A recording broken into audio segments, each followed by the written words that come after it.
So, arrested in Japan. Probably what I'm going to call this video, but makes it sound a bit more glamorous than it actually was.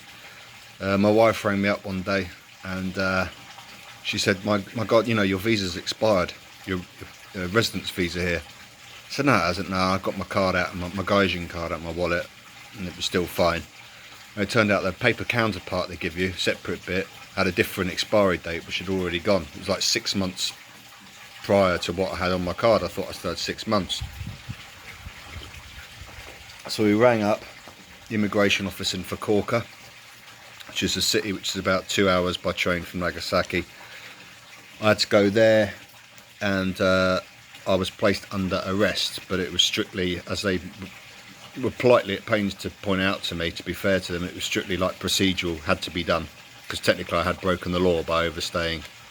So I was under arrest. So I was put in the cell, or this big holding room anyway, of these like poor Filipinos and stuff that about to get slung out.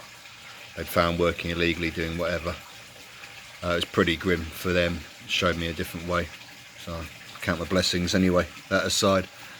I had to go back a couple of more times. I don't know why they just dragged it out, but that is Japan. They generally tend to drag these things out. And I had to pay about about 30,000 yen, which is what, about $300, about £250. I don't know what all that was for. And at the end, I had to write a letter of apology, or rather my wife did.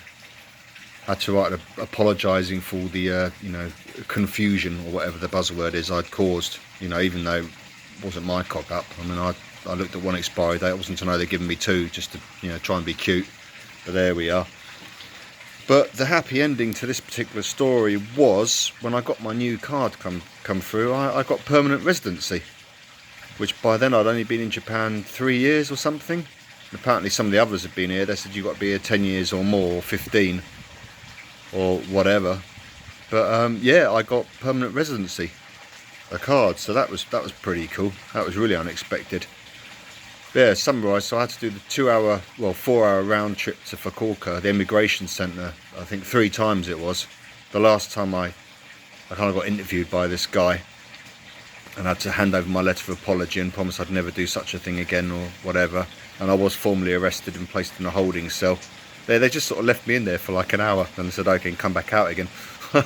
I don't know whether it was to sort of put the chills up me or what, but I say it was pretty. There were some unfortunate people in there. I remember this poor, I think, Chinese young woman crying and stuff. It was pretty grim, you know. But I have to say, people say these people get, all I saw, the officials treated them really fairly. They weren't like rude to them or abrasive or anything. I've heard that a lot, that it happens, but I have to say these, you know, people that are about to get chucked out, whatever, they weren't treated badly, and they bought food and drink, I saw. So, but yeah, I was in a sort of holding cell for an hour or so.